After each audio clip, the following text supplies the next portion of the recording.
मायाश्रयं विगतमायमचिन्त्य मूर्तिम् आनन्दसान्द्रममलं निजबोधरूपं सीतापतिं विदिततत्त्वमहन्नमामि धीरं धीरं धरित्रीं पदकमलमुखन्याससत्पीडयन्तं निष्काणैर्नाशयन्तं निखिलकलिमलन्तालिजैः कङ्कणानां गायन्तं राम रामेत्यतिरतिरभसै राघवं संस्मरन्तं संगीताचार्यवर्यं कपिकुलतिलकं मारुतिं नौमि वीरं कल्याणानान्निधानं कलिमलमथनं पावनं पावनानाम् आथेयन्मुमुक्षो सपदि परपदप्राप्तये प्रस्थितस्य विश्रामस्थानमेकं कविवरवचसां जीवनं सज्जनानां बीजं धर्मद्रुमस्य प्रभवतु भवतां भूतये रामनाम भवानी शङ्करौ वन्दे श्रद्धा विश्वासरूपिणौ याभ्यां विना न पश्यन्ति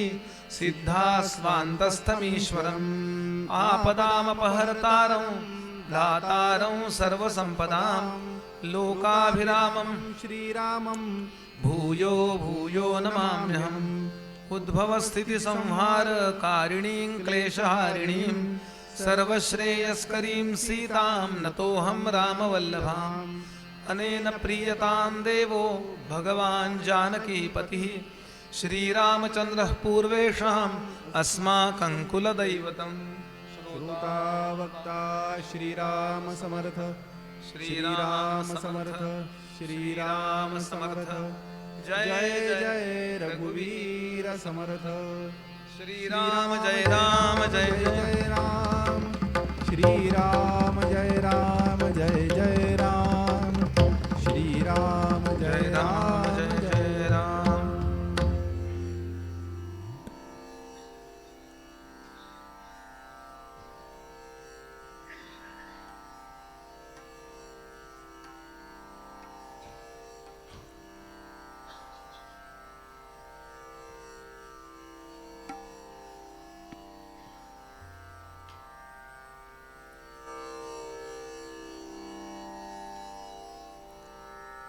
भगवान श्री रामचंद्रांच्या अत्यंत पवित्र अशा कथेमध्ये स्वतःला समर्पित करण्याकरता, स्वतःला अवगाहित करण्याकरता ही कथा सादर अंतःकरणामध्ये साठवण्यासाठी या मोक्ष नगरीमध्ये, या अयोध्या नगरीमध्ये उपस्थित असलेले सर्व भाविक अधिकारी श्रोते सर्वांच्या हृदयस्थ परमात्म्याला मनापासून वंदन करून कथेला आरंभ करतो.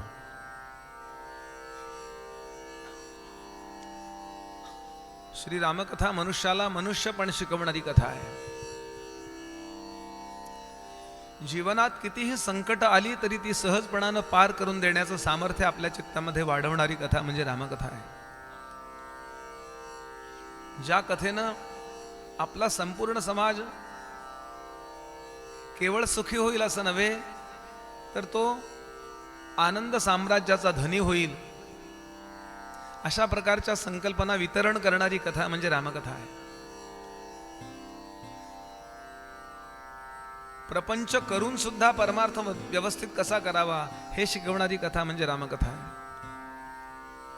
आपल्या वैयक्तिक जीवनामध्ये, आपल्या कौटुंबिक जीवनामध्ये, आपल्या संस्थात्मक जीवनामध्ये, आपल्या राष्ट्रीय जीवनामध्ये आपण केव्हा कोणता कसा निर्णय घ्यावा याचा विवेक शिकवणारी कथा म्हणजे रामकथा आहे.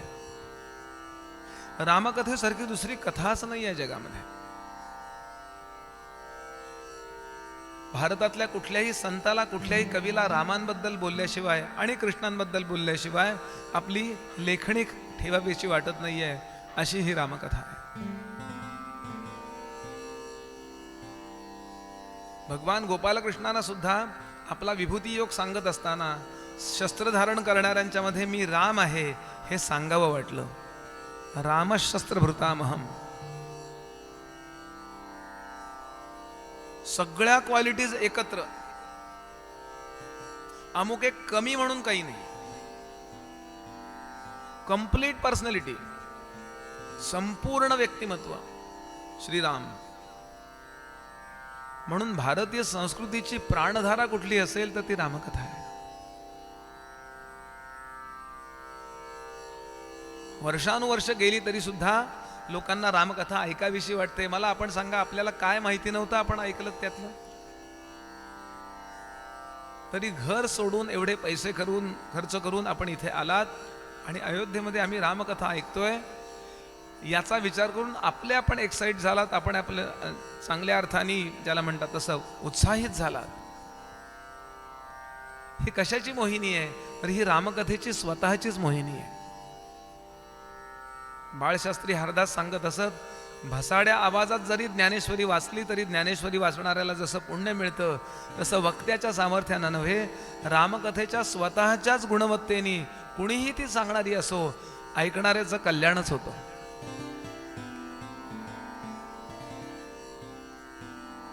आणि एकदा रामकथा ऐकून थांबू नका.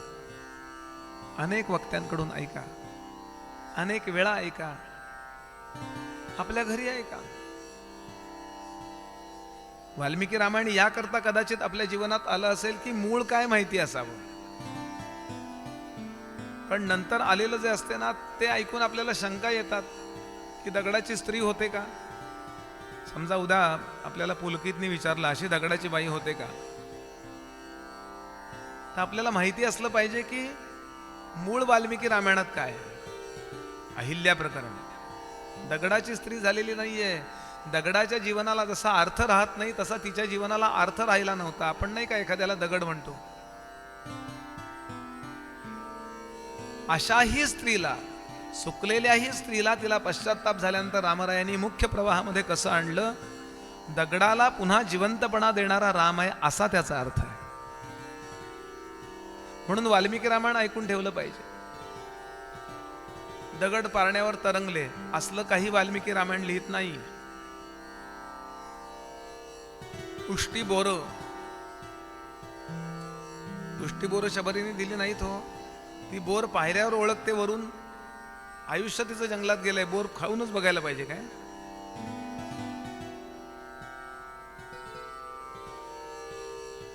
अहो, आपण ते अनेक फळं आणायला जातो, ते फळवाले नाही का, हे नको दुसरं पाहिजे. उन्हाळ्यात कुठलं मिळतं ते? वॉटरमेलन. जरा चांगलं दे रे, तो एक ठेवतो. तिसरं कसं त्याला बरोबर कळतं? नाही म्हणलं, असं सांगितलंय वडिलांनी, असं करायचं आणि तिसरं द्यायचं. गंमत थोडीशी. पण फळवाल्यांना कळतं की हे फळ कसं आहे. तर शबरी, जिचं जीवन संपूर्ण 80 वर्ष जवळपास तिची वनात गेली आहेत, तिला बोरं काही खाल्ल्यावरच कळणार आहे का? म्हणून उष्टी बोरं दिली नाही आहेत. आपण नवीन मुलांना जेव्हा सांगतो ना हे उष्टी बोरं वगैरे, तेव्हा त्यांच्या मनात पहिल्यांदा स्टरलायझेशन येतंय हो. ज्या काळात भावुकतेला खूप किंमत होती त्या काळात या कथा रचल्या गेलेल्या आहेत. याला मात कथा असं म्हणतात. अहो, हायली एज्युकेटेड होती ती शबरी, खूप शिकलेली होती, इतकं तिच्याजवळ ज्ञान होतं. उष्टी बोरं दिली असं म्हणत असताना त्यांना असं म्हणायचंय, तरी सुद्धा रामाने ती खाल्ली, असं राम भक्तावर प्रेम करतात. ही मात कथा आहे. म्हणून मूळ कथा ऐकून ठेवा. मी तो विषय आल्यावर बोलणारच आहे, पण मला आता का सांगायचंय, बाकीची रामायण चांगलीच आहेत, त्यात काही कमी जास्त आहे असं नाही मला म्हणायचं. पण मूळ जर माहिती नसलं ना, तर आपल्याला त्या रामायणकारांचा हेतू कळणार नाही. म्हणून अनेकदा अनेकांकडून रामकथा ऐका, सकुटुंब सपरिवार ऐका, पुन्हा पुन्हा ऐका.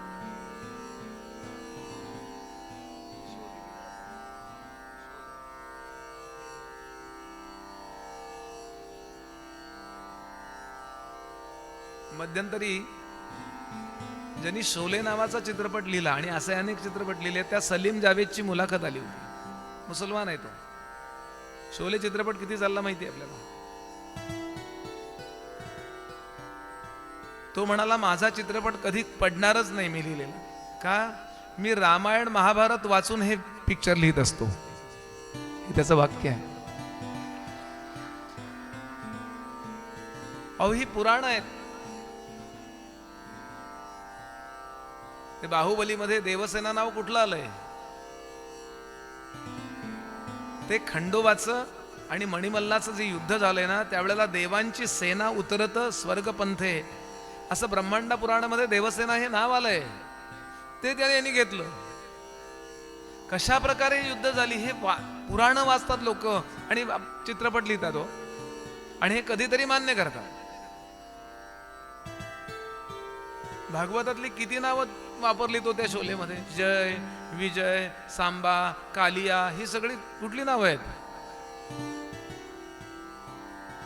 बरोबर बोलतोय ना मी?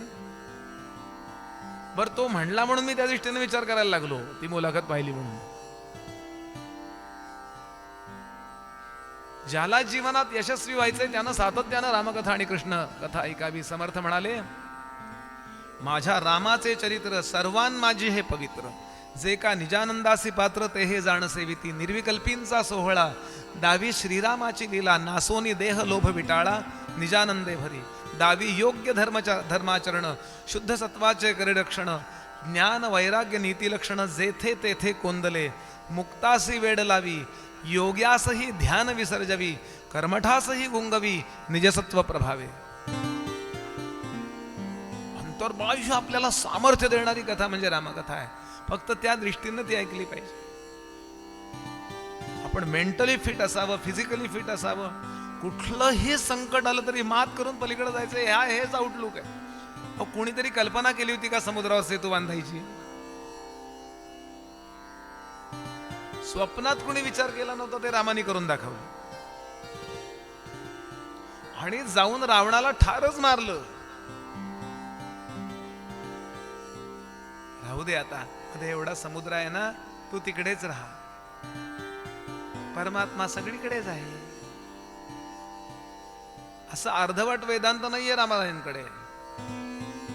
Ravan must be destroyed. वाईट वागणारा संपलाच पाहिजे. गुंडांचं महिमा मंडळ आपल्याकडे नाहीये. जो वाईट आहे तो वाईटच आहे, तो संपलाच पाहिजे. आज जगामध्ये गुंडांचं महिमा मंडळ चाललंय नाही, पण ते तसे चांगलेच आहेत. कुठले पाकिस्तानवाले चांगले? लाखो माणसं जेव्हा फाळणी झाली तेव्हा लाखो प्रेत रेल्वेतनं आली, चांगले आहेत ते. तुमचे इकडं राहतात तर आमचे चार राहिले तर काय बिघडतंय? गुंडगिरी त्यांच्या नसा नसतच आहे म्हणून संपले पाहिजेत ते. हा विचार आपल्यामध्ये आला पाहिजे ना हो.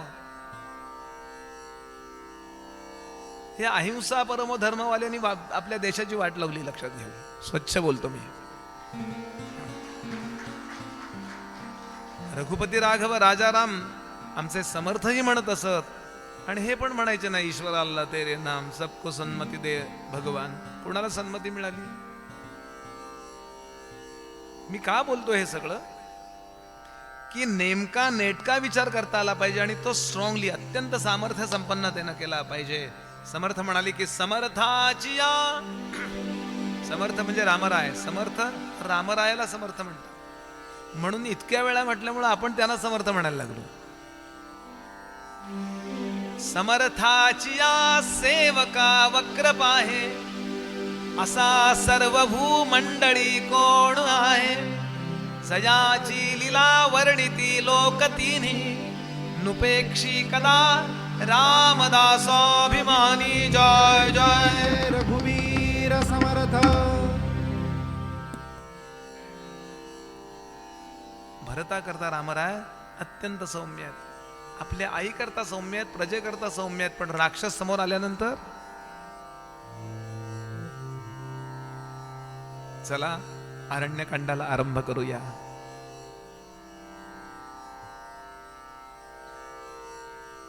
अनुसूयाला भेटून, अत्रींना भेटून ही सगळी मंडळी खाली उतरणार आहेत. अनुसूयेनं पातिव्रत्य कसं असतं हे समजावून सांगितलं हिला, आणि त्यानंतर सीतामाईनं सांगितलं, तुला हे खरं काही सांगायची गरज नाही, तू आहेसच व्यवस्थित. मी तुझी परीक्षा बघितली सीते.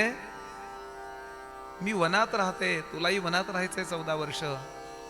वनात राहताना अनेक पद्धतीचा आपल्याला त्रास होऊ शकतो, म्हणून लोण्यापासून कधीही खराब न होणार हे मी एक अंगपाक घरातून, आतल्या खोलीतून, त्या झोपडीमध्ये अत्रींसमोर राम लक्ष्मणांसमोर तिला घेऊन येते अनुसूया आणि अत्रींना विचारते, अहो माझी लेक कशी दिसतीये बघा.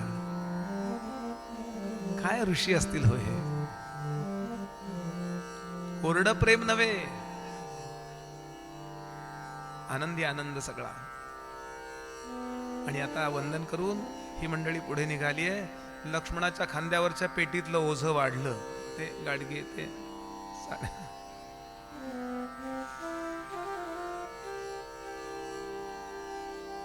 प्रवास सुरू झाला. आता रामराय काही दिवस तिथे राहतात, काही दिवस तिथे राहतात, ऋषीमुनींना भेटतात. ऋषीमुनींच्या आश्रमाच्या परिसरात आले की प्रत्यंच्या उतरवून ठेवतात, कारण आता युद्ध करायचं नाहीये. आणि आश्रमात राहतात, त्यांच्याकडून मार्गदर्शन घेतात. प्रत्येक ऋषींना आश्वस्त करतायत, कारण सगळ्या ऋषींनी तक्रार केली ती रावणाची केली. तापदायक तो आहे, तो आहे दक्षिणेत, पण त्याची टीम सर्वत्र आहे. आणि त्याच्या मताचे जे लोक आहेत ते सज्जनांना जगू देत नाहीये. रामा, जर जमलं ना तर रावणाचं पारिपत्य कर. तिथल्या राक्षसांना तू मारच, पण या सगळ्याची उपज जिथून आहे त्या रावणाला संपव. प्रत्येकाला आश्वस्त करीत करीत रामराय पुढे निघतात. वनात उतरले, आश्रमाच्या कॅम्पसमधून परिसरातून बाहेर आले की लगेच प्रत्यंच्या चढवतात. म्हणजे धनुष्य वाकवायचं असतं, त्याला ती दोरी बांधायची असते, कायम बांधून नाही ठेवायची, नाही तर त्याचा ताण कायम तसा होतो. ताण चांगला राहायला पाहिजे. तसंच राहिलं की ते एवढाही बाण जाणार नाही इथून एवढा. अहो इथून किलोमीटर बाण गेला पाहिजे. याच्याकरता किती त्याचं जे टेन्शन आहे ना, त्याचा जो ताण आहे तो तसा टिकवून ठेवावा लागतो. हे सगळं रामराय करतात. आणि असेच चाललेत. लक्ष्मण पुढे आहे, रामराय पाठीमागून चालत येत आहेत. सीतामाई अशा मधून चालतायत. आणि इतक्यात त्रीन सिंहान चतुरो व्याघ्रान द्वौ वृकौ पृषतान दश सविषाणम वसादिग्धम गजस्य च शिरोमहत. एक महाभयंकर राक्षस, त्याचं नाव दिलंय विराध, ज्याच्या खांद्या असा काळा कभिन्न भयंकर दिसणारा, अंगावरती त्यांनी रक्तानं ओथमणारं वाघाचं कातड घातलं होतं. आत्ताच वाघ मारला होता आणि सोलून काढला होता आणि वरचं पांघरलं होतं, रक्त गळत होतं त्यात. असंच काहीतरी कमरेला हत्तीचं वगैरे कातड बांधलेलं आहे. आणि त्याच्या खांद्यावर आत्ता लगेच खाण्याकरता 3 सिंह, 4 वाघ, 2 कोल्हे, 4 हरणं, 1 हत्ती यांची मस्तक कापून त्याच्यामध्ये दोरी घातलेली आणि असा घेऊन चालला होता, जसे आपण शहाळी घेऊन येतो. डोळ्यासमोर येण्याकरता सांगतो. आणि असा चालला होता. आणि एकदम त्यानं असं वर्ण पाहिलं. त्यांच्याकरता राम लक्ष्मण एवढे छोटे. आणि पटकन तो इतक्या फास्ट, इतक्या पटकन चपळपणानं आला. ही माकडं बिकडं येतात की नाही, कधी बॅग पळवली कळत नाही बघा. आपण ऍ करून दुसरीकडे बघत असतो. म्हणजे आपण आपल्या हालचाली स्लो आहेत त्यांच्या तुलनेने, असं मला सांगायचं. पटकन सीतेला उचललं, खांद्यावर घेतली आणि धावायला लागला. आता राम लक्ष्मण धावतायत. सोड सोड हे राक्षसा, माझ्या पत्नीला सोड, माझ्या पत्नीला सोड, रामराय म्हणतात. लक्ष्मण म्हणतोय सोडतोस की नाही. लांबनं चाकू फेकून मारतोय. त्याला तो काही होतच नाही, काटूक फेकून मारल्यावर का. आणि एकदम त्याला काय वाटलं कोणास ठाऊक, तो गोल वळला. आणि गोल वळून त्यानं दोघांकडे पाहिलं आणि सांगितलं, लाज नाही वाटत, अंगावर साधूचे कपडे घालता आणि एका स्त्रीशी 2 जण लग्न करता.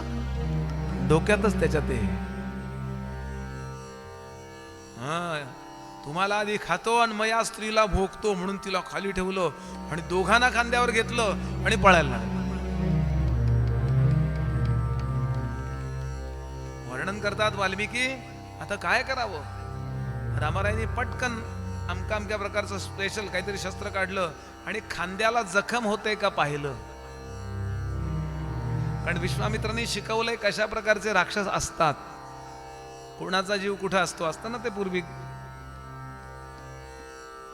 चंपक वगैरे यायचे की नाही, किंवा चांदोबा, हे सगळं आपलंच आहे. म्हणजे मूळ पुराणातल्याच कथा असतात अवया बऱ्याचशा. आणि त्याला खांद्याला जखम झाली. खांद्याला जखम झाल्या बरोबर तो एकदम सावध झाला. त्यानं दोघांना खाली ठेवलं आणि चक्क हात जोडले आणि सांगितलं, तुम्ही राम लक्ष्मण आहात का? ते म्हणाले हो. मग त्यांनी सांगितलं, माझा शाप, मला जो कुबेराचा शाप आहे, त्या कुबेर नावाचा जो शंकरांचा गण आहे, जो संपत्ती सगळी संपत्तीचा मॅनेजर आहे, म्हणजे देवांच्या बँकेचा मॅनेजर कुबेर, याचा शाप आहे मला. मी मुळातला तुंबरू नावाचा गंधर्व होतो, पण एकदा केव्हा तरी स्वर्गामध्ये कुबेराच्या सभेमध्ये गायनाचा कार्यक्रम सुरू होता. त्यावेळेला गाणं राहिलं बाजूला, मी रंभेमध्ये आसक्त झालो आणि ताण घेताना सारखा तिच्याकडे बघायला लागलो. कुबेराला अजिबात आवडलं नाही ते, आणि त्यांनी मला शाप दिला, तू इथे राहायच्या लायकीचा नाहीयेस, तू तम आणि रजोगुण तिथे वापरला जातो, त्या पृथ्वीवर जा, स्वर्गात चालणार नाही हे, get out from my site. मग मी क्षमा मागितली. तेव्हा त्यांनी सांगितलं, राम लक्ष्मण असे असे येतील, तुझ्या खांद्याला त्या दिवशी जखम होईल, समज तुझ्या उद्धाराची वेळ जवळ आली आहे. मला तुम्ही कुठल्याही शस्त्रानं मारू शकत नाही, मला गाडा, मला पुरा. पटकन एक हनुमंती डाव टाकला आणि रामरायांनी त्याला पालथा पाडला, दाबून धरला आणि सांगितलं, लक्ष्मणा पटकन खड्डा तयार कर. आणि तेवढ्या वेळात भरा भरा भरा भरा भरा खड्डा तयार केला त्यांनी.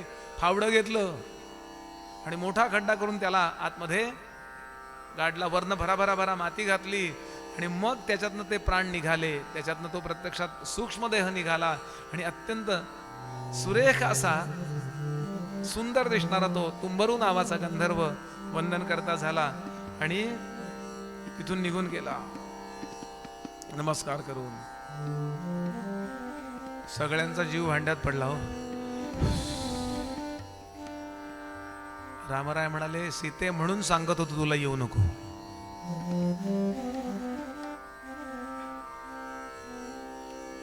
कधी कुठलं संकट काय येईल सांगता येत नाही हो. आणि आता पुढचा प्रवास सुरू होतो.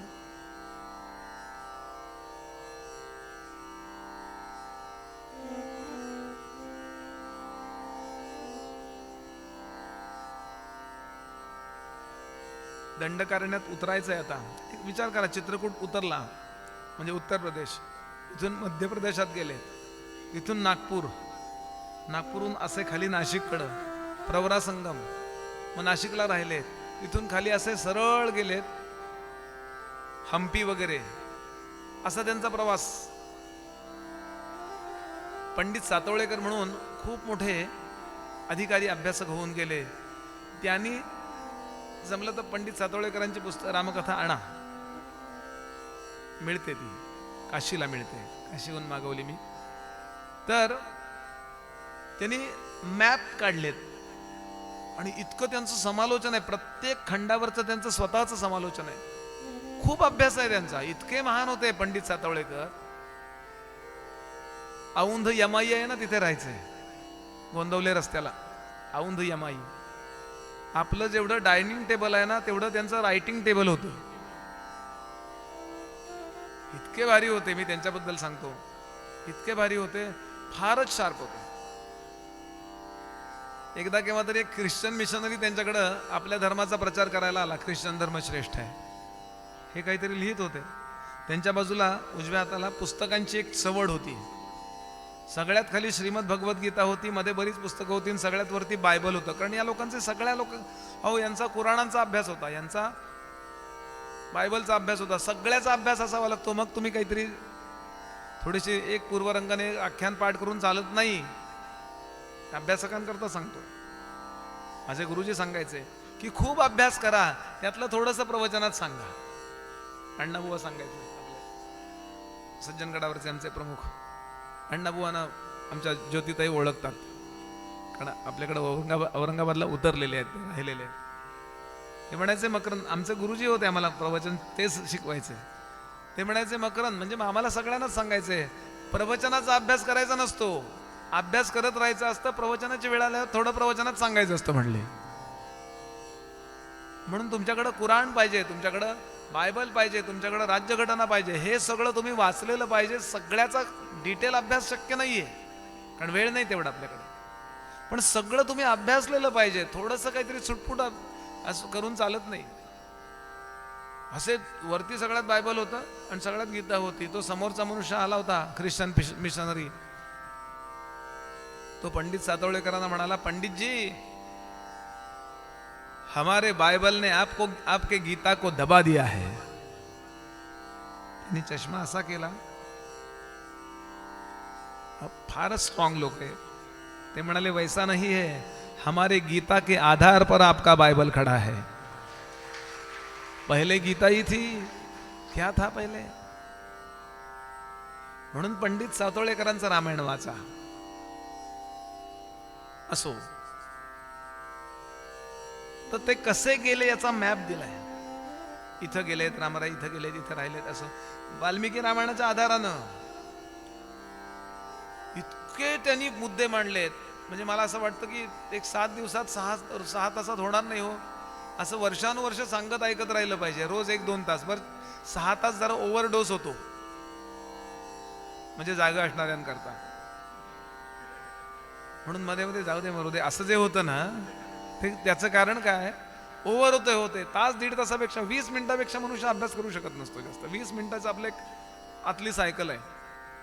म्हणून 1 तास, त्यात 20-20 मिनिटांनी छोटंसं भजन, रोज 1 तास. असं वर्षानुवर्ष एकाच ठिकाणी रामकथा झाली पाहिजे.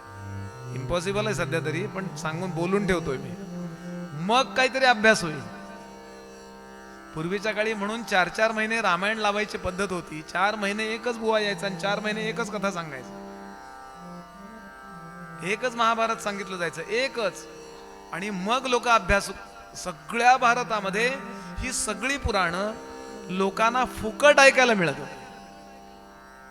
अहो, पृथ्वी गोल आहे ते वाती वळणाऱ्या म्हातारीला पण माहित असायचं खेडेगावातल्या. पृथ्वी गोल आहे माहिती की, त्या गॅलिलिओकडे मेल्याकडे कशाला जायचं म्हणायची. मला माहिती आहे, कारण आमच्या पौराणिकांनी सांगितलंय. विज्ञानाचा अभ्यास असायचा, इथे सांगितलंय म्हणून सगळेजण तुळशी लावायचे दारात. सगळ्यांच्याकडे भरपूर ऑक्सिजन. दक्षिणेला पाय करू नका असं इथं सांगितलं म्हणून सगळे उत्तरेला पाय करून किंवा पश्चिमेला पाय करून झोपायचे. आपोआप विज्ञानाशी निगडीत असणारी ही पुराणं आपल्याकडे शिकवली जायची. आणि नेमकं काही वर्षापूर्वी त्याच्यावरच बंधन आणण्यात आलं आणि सगळी मंदिरं आता ओस पडली आहेत बघा. मंदिरं हजारो आहेत, वक्ते किती आहेत. मंदिरं आणि मंदिरातल्या मूर्ती फक्त पूजे करता नाही आहेत, त्या पूजा झाल्याच पाहिजे, पण त्याबरोबर ती मंदिरं सांस्कृतिक विचारांचं देवाणघेवाण केंद्र होतं पूर्वी. हा विचार करायला पाहिजे की नाही. आणि या सगळ्या मोठ्या मोठ्या प्रवचनकारांचं, कीर्तनकारांचं चालण्याकरता राजे लोक त्यांच्या पाठीशी उभे असायचे. काळजी करू नका, आम्ही आहोत. मध्यंतरी मी आदरणीय जयंतराव नारळीकरांना भेटायला गेलो होतो. त्यांचे नातेवाईक आणि माझे ओळखीचे आहेत खूप, जे पुण्यातले आपले फडणीस काका, तुम्ही ओळखता त्यांना, त्यांचे ते नातेवाईक आहेत. म्हणलं जयंत हो भेटायला जाऊया म्हणे, बरीच वर्ष झाली. तर त्यांना म्हणालो, ते म्हणाले तू काय करतोस. म्हटलं मी भागवत सांगतो. जयंतरावना ओळखता आपण, मला वाटतंय त्यांचं नाव खूप मोठं आहे. भागवत सांगतो. अरे म्हणे माझे आजोबा भागवत सांगायचे, म्हणून शाहू महाराजांनी त्यांना दक्षिण द्वाराच्या इथे एक मोठं घर गिफ्ट म्हणून दिलं होतं. शाहू महाराज कोल्हापूरचे, ते घर अजूनही आहे. कोल्हापूरला गेलो की आम्ही त्याच घरी उतरतो. आता ते त्यांच्या नातेवाईकांकडे आहे. मला सांगायचं काय, किती मंदिर आहेत विचार करून ठेवा याचा. मी बोलून ठेवतोय फक्त. गावोगावी इतकी मंदिर आहेत, पण याचा अभ्यास किती आहे. मंदिर आणि मंदिर व्यवस्थापनाने हा विचार केला पाहिजे की अरे योग्य खर्चामध्ये मी हे कसं बसवेन आणि शेकडो लोकांपर्यंत आपल्या धर्माचा प्रचार कसा जाईल. हा विचार पूर्वी राजे लोकांनी केलेला होता. आणि म्हणून काहीही खर्च न करता प्रत्येक खेडेगावातले, अगदी शहर असो, पट्टण असो, मध्यम शहर असो, अगदी खेडेगाव असो, प्रत्येकाला धर्म माहिती होता. त्यात मी पंडित सातवळेकरांचं सांगतोय. असे रामराय फिरत फिरत फिरत फिरत निघालेत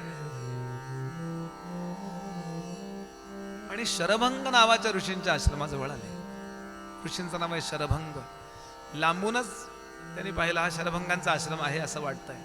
विचारतात यांना त्यांना. आणि शरभंगांच्या आश्रमाच्या दारामध्ये एक तेजस्वी सोन्यासारखा दिसणारा, सोन्याने मढवलेला एक रथ किंचित असा 1-1.5 फूट अंतरावरती असा तरंगत उभा होता. रामाने लगेच ओळखलं, ही सगळी शिक्षण झालीत. लक्ष्मणा, हा इंद्राचा रथ आहे. आपल्याला वसिष्ठांनी शिकवलेलं आहे. इंद्राचा रथ कधी जमिनीवरनं चालत नाही, म्हणजे टेकत नाही. 1 फूट 1.5 फूट अंतरावरनं चालतो. मला ही संकल्पना इतकी आवडली. खड्ड्यांचा आणि अंडरग्राऊंड खड्ड्या, स्पीड ब्रेकर असतात ना, स्पीड ब्रेकर आणि अंडरग्राऊंड स्पीड ब्रेकर काही संबंध नाही. इंद्र भेटायला आला होता शरभंगांकडे, काही महत्वाचा निरोप घेऊन आला होता. तेव्हा शरभंगांनी अंतर्ज्ञानाने जाणलं होतं रामराय येत आहेत म्हणून. ते म्हणाले, इंद्रा, अरे राम येतच असतील, थांब ना थोडा वेळ. तो म्हणाला, नको, जर हे रावणाला आणि रावणाच्या अनुचरांना कोणाला कळलं तर माझी पंचायत होईल. इतके घाबरत होते लोक रावणाला. पण हा महत्वाचा विरोध रामाना द्या. निश्चितच काहीतरी देवांचं आणि ऋषींचं प्लॅनिंग आहे हो, असं नुसतं काही आहे का? आणि पाहता पाहता इंद्राने तो निरोप दिला आणि तो रथामध्ये बसला. आणि पाहता पाहता रथाने टेक ऑफ घेतलं आणि रथ आकाशामध्ये निघून गेला. सीता पाहतीये, लक्ष्मण पाहतोय, रामराय पाहताय. मनोमन वंदन केलं रामरायांनी. इंद्रदेव आहेत होते शेवटी. आणि आता शरभंगांनी स्वागत केलं. इतका आनंद झाला की राम आले. हे लोक ओळखतायत की विष्णू स्वतः रामरायांच्या रूपाने आले. जरी जाहीर करायचं नसलं तरी माहिती आहेच हो. आणि हे सगळे संघाचे आपलं ऋषीमुनी असं होते ना, त्यांना माहिती होतं, बाहेर बोलायचं नसतं. समर्थांची ओवी आहे, हे प्रकटपणे बोलता नये, बोलता घडे अपाये. काही गोष्टी गुपचूप ठेवायच्या असतात. आणि शरभंगांनी स्वागत केलं. रामा ये.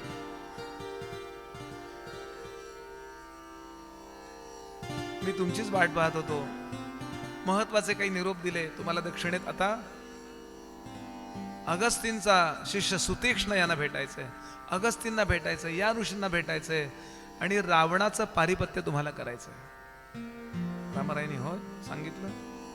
आणि आता पुढे जाणार इतक्यात सांगितलं, थांब रामा, मी तुझ्या करता थांबलो, तो मला देह टाकायचा आहे. इंद्र तो निरोप घेऊन आला होता की आता चला तिकडे वरती. हे लोक पृथ्वीवर मध्ये मध्ये येत असतात, मोठे लोक. आम्ही वैकुंठीचे वासी, तुकोबा आलो याची कारणासी, बोलिले जे ऋषी साच भावे वर्तावया. झाडू संतांचे मार्ग, आडरानी भरले जग. तुकोबांची आज बीज आहे. पण तुकोबा सांगतात, आम्ही राहतो तिथे कर्ममुक्तीचे आम्ही अधिकारी आहोत, आम्ही नित्यमुक्त आहोत, आम्ही आत्ताही मोक्ष मिळवू शकतो. मुक्तीचे तो आम्हा नाही अवघड तो ते तो असे आमचे गाठोडेसी. पण जगत कल्याणाकरता आम्ही मुद्दाम ही दशा शिल्लक ठेवतो आणि देवाच्या कार्याकरता काही काही वेळा उतरतो. असे हे ऋषी, असे हे संत असतात. आणि म्हणून आम्ही थांबलोय. पण आता मला निघायचंय, हा देह आता जीर्ण झालाय, मी येतो. आणि पाहता पाहता त्यांच्या शिष्याने चिता रचली. स्वतः त्यांनी अग्नी दिला आणि त्या अग्नीमध्ये स्वतः प्रवेश केला. ऐका, त्यांनी सांगितलं, तिथे प्रवेश केल्यानंतर सचपावक संकाश कुमार समपद्यत उत्थायाग्निच या तस्मात शरभंगो व्यरोचत. आणि त्यानंतर त्यांचे तस्य रोमाणि केशांश्च दावन्निर्च महात्मनः जीर्णात त्यांचं जीर्ण झालेलं शरीर त्या अग्नीनं पटकन जाळून टाकलं. केस जळून गेले, मांस जळून गेलं, हाडं जळून गेली आणि त्यातून शरभंग ऋषी बाहेर पडले. म्हणजे सूक्ष्म देह त्यांचा, दिव्य देह बाहेर पडला आणि त्यांनी रामरायांना नमस्कार केला. रामाने त्यांना नमस्कार केला आणि असे असे बाहेर चालत चालत चालत चालत चालत बाहेर गेले आणि असे हात केले, 2 हात असे केले आणि सुई टक असं करून सरळ निघाले आणि वैकुंठाला निघून गेले. असं वाल्मिकी रामायण सांगते. ह्याच्यावरनं आपण अंदाज केला पाहिजे की आपली फिलॉसॉफी काय सांगते. हा देह म्हणजे आपली ओळख नाहीये. सध्या तात्पुरते आपण या गाडीत बसलेलो आहोत. या गाडीत बसणारे आपण फक्त पॅसेंजर आहोत. सगळं काय ते हे नव्हे, सगळं काही पैकी थोडंसं हे, जरा जास्त असतं थोडंसं म्हटलं तरी.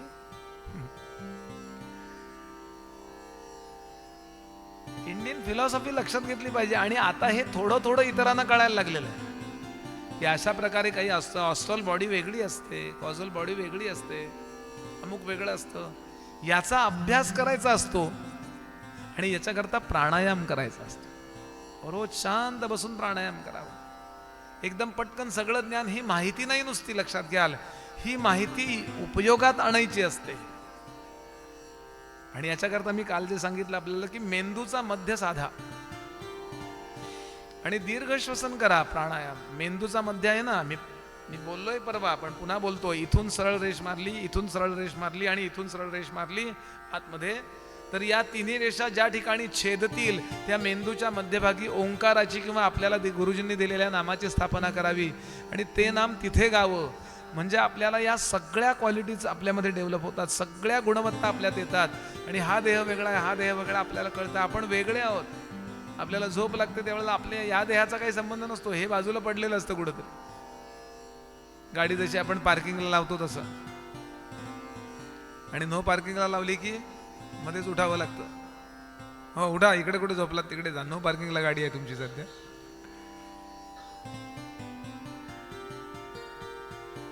जरा ऍबस्ट्रॅक्ट लेवलला गेलो आपण, जाऊ दे तिकडे नको, आपण मूळ आपल्या गोष्टीकडेच येऊया. आणि आता प्रवास सुरू होतो. इतकी छान रामायण आहे तो. एका रामायणकाराने सांगितलं, हे 13 वर्ष, रावणाचं प्रकरण शेवटच्या वर्षभरातलं आहे, हे 13 वर्ष कसे राहिले असतील हो. इतके छान छान छान अहो गप्पा मारतात. हे नुसतं सकाळी नाश्ता, दुपारी जेवण, दुपारचा चहा, संध्याकाळचं जेवण, झोपाकाळ, असं फिजिकल लेवलला नसतं ते. मी परवा बोललो होतो, पुन्हा बोलतो, काव्य, शास्त्र आणि विनोद याच्यामध्ये यांचा वेळ जातो. खूप मजा करतात, खूप एन्जॉय करतात. एका रामायणकारांनी म्हटलं की सीताच ही 13 वर्ष जी आनंदी होती ती एरवी कधी इतकी आनंदी कधीच नव्हती. राम सुद्धा अहो घरी गेल्यावर सासूबाईंचं टेन्शन, आमकं टेन्शन, हे ते, ह्याला राज्यकारभाराचं टेन्शन. काय वनात काय हो, काही नाही, लक्ष्मण फळं आणतोय, खायची, चांगला विषय. कधीतरी स्वयंपाक करावा लागला थोडासा करायचा. तिघच आहे तो. They were enjoying. बरं ताण काहीच नाही ना. इकडे गेले तिकडची झोपडी बांधली, ती देऊन दिली, पुढे गेले तिकडे झोपडी बांधली. चर्चा कायम काव्यात. बरं आनंदी माणसं असतात ना, ती कायम आनंदी असतात बरं का. आणि दुःखी माणसं कायम रडत असतात. काही काही लोक रडे असतात बघा, कायम कायम चेहरे पडलेले. मिया रोते क्यों हो, सूरत ही वैसी है. आणि आनंदी लोक संकटात सुद्धा आनंदी असतात बघा. त्यावेळेला सुद्धा त्यांना विनोद सुचतो. असतं की नाही बघा. दुर्योधन आठवा, कायम चिडलेला, कर्ण कायम पेटलेला, कायम काहीही कारण नसताना आयुष्यभर द्वेष मत्सर केला कर्णाने अर्जुनाचा. काही नडलं होतं का? काही संबंध आहे का त्याचा? कायमच नाही. पण त्याला येतं ते मलाही येतं. अरे पण हो की, तुला कोण नाही म्हणतोय. त्याचा संबंध कशाला जोडते तू याशी? दुर्योधन सुद्धा असाच. सगळं चांगलं होतं तरी कायम पेटलेला होता की नाही दुर्योधन. याच्या विरुद्ध गोपालकृष्ण, किती संकट आहेत तरी कायम आनंदी होते की नाही. मी नेहमी सांगतो, श्रीराम आहेत, श्रीकृष्ण आहेत, यांच्या जीवनात आलेली संकट आहेत ना, या संकटातला एक कणभर सुद्धा आपल्या जवळ नाहीये. तरी पण कायम आम्ही रडत असतो. मी गंमत करत नाहीये, एक विनोद, एक गंमतशीर विनोद म्हणण्यापेक्षा एक छान प्रहेलिका, एक छान मुद्दा ऐका. एका रामायणकाराने लिहिलाय. सगळं बोलणं शक्य नाहीये, पण करावा तेवढा अभ्यास कमीच आहे. अभ्यास करणाऱ्याला एवढंच कळतं की खूप अभ्यास करायला पाहिजे, एवढंच सांगतो. मी ज्यांच्याकडे थोडासा कीर्तन शिकलो, कराडकर पठडी आहे, ते कोल्हापूरचे महाराज शंकराचार्य विद्याशंकर भारती, त्यांच्याकडे मी थोडासा शिकायला होतो कोल्हापूरला. त्यांचे वडील म्हणजे हरिभाऊ कराडकर, नरहरी कराडकर अप्रतिम कीर्तन करायचे. म्हणजे ते भास्कर बुवा बखलेंकडे 12 वर्ष गाणं शिकले पुण्यात, 12 वर्ष कोडणीकर शास्त्रींकडे संस्कृत शिकले. इतकं चांगलं कीर्तन करायचे. त्यांच्या कीर्तनाला पहिल्या रांगेतले श्रोते गदी माडगुळकर, भास्कर बुवा बखले पुण्यामध्ये असायचे नारद मंदिरात वगैरे. इतकं. आणि ते 70त 75त म्हणाले, मला कीर्तनातला की सुद्धा अजून येत नाही. 75व्या वर्षी थोडं थोडं थोडं कळायला लागायला लागलंय, फक्त एवढंच कळलंय की मला अजून काही कळलेलं नाहीये, असं तेव्हा म्हणायचे. जेवढी तुमच्यात परिपक्वता येत जाते तेवढा एवढंच कळायला लागतं की खूप कमी येते. एक गोष्ट ऐका, कसे गेले असतील यांचे 13 वर्ष याकरता बोलतोय. नुसता त्यातला ड्रॅमॅटिकल पार्ट ऐकू नका. प्रवासात आहेत, जंगलात आहेत, एक मोठा वृक्ष आला. म्हणजे प्रवासात असताना एक वृक्ष आहे, एक तिघजणी उभे लागले, चौघं उभे राहिले तरी सुद्धा असे असे हाताला हात धरून, तरी इतक्या लोकांच्या मिठीत येणार नाही एवढा त्याचा बुंधा आहे मोठा. मोठे वृक्ष असायचे ना ते. आता आपण लगेच एवढीच झाली की तोडतो, पण पूर्वी असे खूप असायचे, अजूनही निबिड अरण्यात असतात असे. त्याला अगदी नाजूक अशा जाईजुई सारख्या वेलींनी असं असं असं असं असं असं असं पूर्ण तो वेलींनी वेढलेला होता. आणि इतकी फुलं आली आहेत त्या वेलीला, सावली आहे, सुगंध आहे. आणि त्या सावलीमध्ये लक्ष्मण बसला. त्याच्या बरोबर साधारण समोर एक दुसरा आंब्याचं झाड होता, तिथे सावली होती. सीता आणि रामराय तिथे बसले. प्रवास आहे, मधून थोडी वाट गेलेली आहे. आणि त्या वृक्षाकडे पाहिलं आणि रामरायांना काहीतरी बोलावंसं वाटलं. प्रभू म्हणाले, सीते, समोरचा तो वृक्ष पाहिलास, अतिशय नाजूक अशा वेलीने त्याला असं वेढलेलं आहे, गुंडाळलेलं आहे, आणि पुष्कळ अशा पद्धतीची फुलं आली आहेत. काय छान सुगंध, काय सावली, किती छान आहे ना तो वृक्ष. सीतेनं पाहिलं, हो काय निसर्ग आहे ना. म्हणाली, सीते, मला असं वाटतं तो वृक्ष फार भाग्यवान आहे, कारण इतक्या नाजूक अशा वेलीनं त्याला मिठी मारलेली आहे, आणि इतकी नाजूक वेली त्याला गुंडाळलेली आहे, त्यामुळं तो वृक्ष किती पुलकित होत असेल ना, किती त्याला आनंद होत असेल ना. इतकी नाजूक वेली त्या जरट असणाऱ्या, अशा स्ट्रॉंग मजबूत असणाऱ्या वृक्षाला गुंडाळली गेल्यामुळं वृक्ष धन्य झाला. नाही कळला ना मुद्दा. सीतेची स्तुती करतायत ते, की मी भाग्यवान आहे, तुझ्यासारखी सुंदर मला पत्नी मिळाली, तुझ्यासारखी नाजूक, तुझ्यासारखी सुंदर. असं आहे, डायरेक्ट बोलायचं नसतं. टोमणे ते चांगले असू शकतात. सातत्याने सज्जनांचं वैशिष्ट्य काय माहितीये का, सातत्याने ते एकमेकांची स्तुती करतात. समर्थ म्हणाले, याला जीवन म्हणतात. वचने बोलावी करुणेची, दासबोध, वचने बोलावी करुणेची, नाना परी स्तुतीची, अंतरे निवती सकलांची ऐसे बदाले. असं वागा. सीते, किती भाग्यवान आहे ना तो वृक्ष. सीता काही कमी आहे? सीता म्हणाली, नाही नाथ, वृक्ष भाग्यवान नाहीये, ती वेली भाग्यवान आहे, कारण त्या वेलीला इतक्या मजबूत वृक्षाचा आधार मिळाला. नाही तर ती वेली जर अशी खाली पडलेली असती तर हत्तीच्या कुठल्याही प्राण्याच्या पायाखाली येऊन पायदळी तुडत गेली असती, फुलं त्याची खराब झाली असती आणि वेली तुटून गेली असती. हो, केवढा मजबूत आधार मिळाला. वेली जास्त भाग्यवान. असे नवरा बायकोचे संवाद असतात. तुला काय अक्कल आहे, तुला काय अक्कल आहे, तुला काय अक्कल आहे, अक्कल काढत असतात तो. गंमत करा तुम्ही, नो प्रॉब्लेम. सारखी स्तुती सुद्धा कंटाळ येतो. नुसतं गोड गोड गोड, मध्ये काहीतरी भाजणीचं थालपीठही पाहिजे, मध्ये मिरची पण चालेल थोडस. पण एकमेकांचे दुर्गुण कुणाच्यात नाहीत सांगा. दुर्गुण असलेला जगात मनुष्य नसलेला आहे का कोणी? प्रत्येकात आहे. म्हणून अतिपरिचयात अवज्ञा होऊ देऊ नका, हे रामराय शिकवतात. स्तुती करतात. सीता म्हणाली नाही नाही वेली जास्त भाग्यवान आहे. रामराय म्हणाले नाही नाही वृक्ष जास्त भाग्यवान आहे. नाही नाही वेली जास्त भाग्यवान आहे. अशी भांडणं असायची पूर्वी. शेवटी या दोघांचा न्यायाधीश एकच आहे, लक्ष्मण. लक्ष्मणा तू सांग रे. आता लक्ष्मण तो बाणाला धार कशी लावायची याचा विचार करत होता. त्याच्या डोक्यात कायम युद्ध, कधी काय होईल सांगता येत नाही. तो म्हणला काय, अरे काही नाही लक्ष्मणा, सीतेचं म्हणणं असं आहे की वेली जास्त भाग्यवान आहे आणि माझं म्हणणं आहे वृक्ष जास्त भाग्यवान आहे. कुठे आहे वेली वृक्ष? तुझ्या मागे बघ. त्यांनी पाहिलं वरती. अहो पटकन कळलं. म्हणजे काय असा नव्हता काय तो. खूप वर्षापूर्वी आमच्याकडे पुण्याला एक खेडेगावातला माझा, म्हणजे मी कीर्तनाला गेलो, तिथला एक मित्र झाला. तो आला होता, त्याला काही तुळशीबागेत घ्यायचं होतं म्हणून त्याला मी स्कूटरवर घेऊन गेलो. पुण्यातले बोर्ड तुम्हाला माहिती आहेत, सगळ्या जगात प्रसिद्ध आमच्या पुण्याचे बोर्ड आहेत बरं.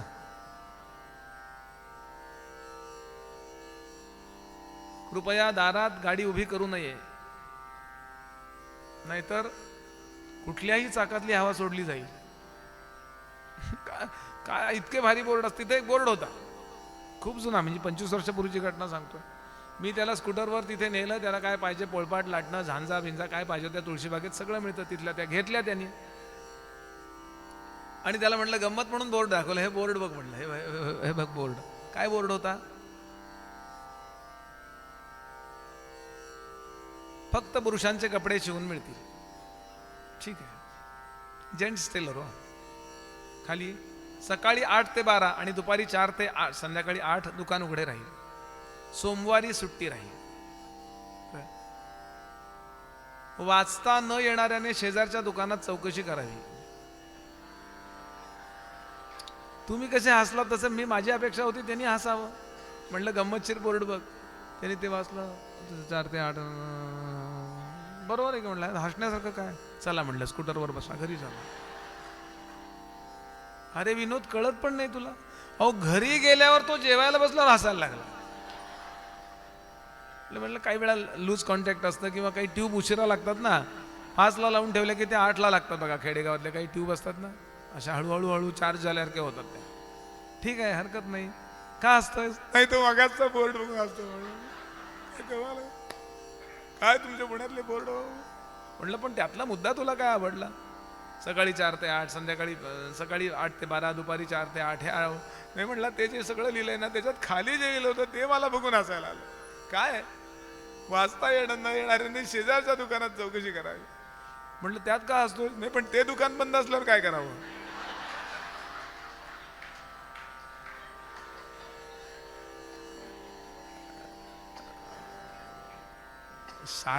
आणि वाईट कशाचं वाटतं माहितीये का? एखाद्याला आपण काही सांगितलं आणि त्याला कळलं नाही की आत्महत्या करावीशी वाटते. हे माझं नाही म्हणत आहे, कालिदासांनी म्हटलंय. इतरताप शतानी यथेच्छया वितरतानी सहे चतुरानना. बाकी कितीही ताप टाकलेस देवा ब्रह्मदेवा तरी चालतील. इतरताप शतानी, शेकडो, यथेच्छया वितरतानी, तुझ्या इच्छेप्रमाणे वितरण कर त्या दुःखांचं, चालेल. पण अरसिकेशु कवित्व निवेदनम शिरसी मालिक मालिक मालिक. अरसिक लोकांसमोर प्रवचन करण्याची, आपलं कविता करण्याची माझ्यावर वेळ येऊ देऊ नकोस. रामराय म्हणाले वेली जास्त भाग्यवान आहे असं माझं म्हणणं आहे आणि वृक्ष जास्त भाग्यवान आहे. वृक्ष जास्त भाग्यवान आहे असं माझं म्हणणं आहे आणि वेली जास्त भाग्यवान आहे असं सीतेचं म्हणणं आहे. थोडक्यात सीतेला म्हणायचंय मी भाग्यवान आहे, तुमचा आधार मिळाला. आणि रामरायांना म्हणायचंय मी जास्त भाग्यवान आहे, तुझ्यासारखी अत्यंत गुणी सद्गुणी पत्नी मला मिळाली. तुझं काय म्हणणं आहे थोडक्यात? नाही, हे स्पष्टीकरण मी तुम्हाला दिलं, लक्ष्मणाला द्यायची गरज नाही आहे. हा दादा, तुमचं म्हणणं असं आहे वृक्ष जास्त भाग्यवान आहे. रामराय म्हणाले, हो. तू माझी बाजू घेणार का तिची बाजू घेणार? सांगतो ना. वहिनी, तुमचं म्हणणं वेली जास्त भाग्यवान आहे. वहिनीने वाटलं माझीच बाजू घेणार. पण खरं सांगू वहिनी, तुमचं म्हणणं बरोबर आहे असं तुम्हाला वाटतंय. रामराय, तुमचं म्हणणं अगदीच बरोबर आहे असं मी म्हणेन असंही तुम्हाला वाटतंय. पण खरं सांगू, तुम्ही दोघं भाग्यवान नाही आहात. या वृक्षाच्या आणि वेलीच्या सावलीत बसलेला जो लक्ष्मण आहे तो जास्त भाग्यवान आहे. कसे 13 वर्ष गेले असतील विचार करा. ज्याला स्थूलापेक्षा सूक्ष्मामध्ये जास्त रमता येतं ना, तो लाईफ एन्जॉय करू शकतो. नुसत्या वस्तू आणि गॅजेटमध्ये रमू नका, सद्विचारामध्ये रमा.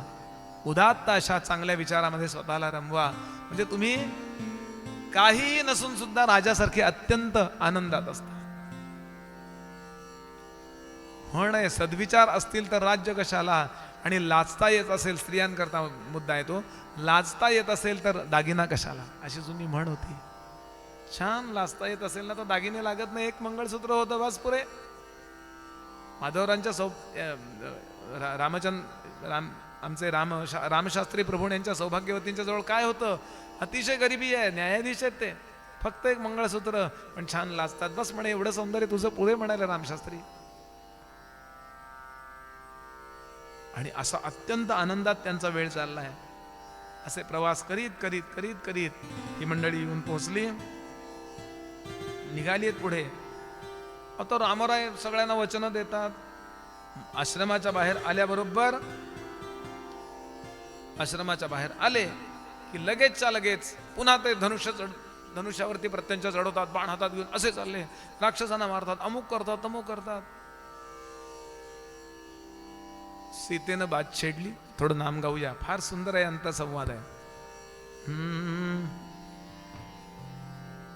छानी सगळं बरं का, सुंदर अशा पद्धतीने आपण थोडं एक वेगळं नाम घेऊया. नव्हतं घेतलं आपण, आता जगदंबेला बोलवूया. जय जय भवानी माँ, अंबा भवानी माँ.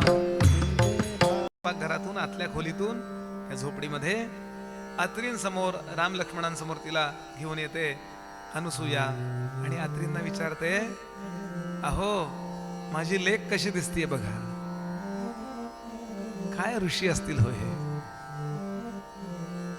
कोरड प्रेम नव्हे, आनंदी आनंद सगळा. आणि आता वंदन करून ही मंडळी पुढे निघाली आहे. लक्ष्मणाच्या खांद्यावरच्या पेटीतलं ओझं वाढलं, ते गाडगे ते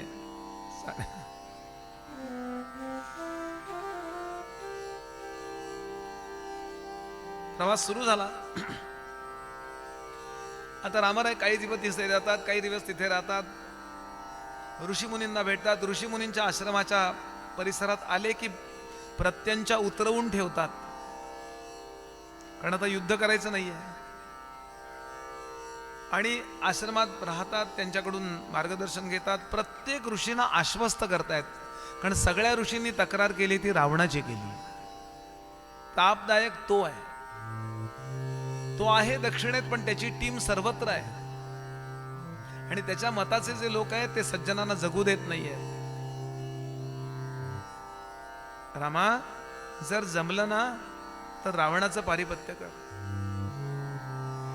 तिथल्या राक्षसांना तू मारच, पण या सगळ्याची उपज जिथून आहे त्या रावणाला संपव. प्रत्येकाला आश्वस्त करीत करीत रामराय पुढे निघतात. वनात उतरले, आश्रमाच्या कॅम्पसमधून परिसरातून बाहेर आले की लगेच प्रत्यंच्या चढवतात.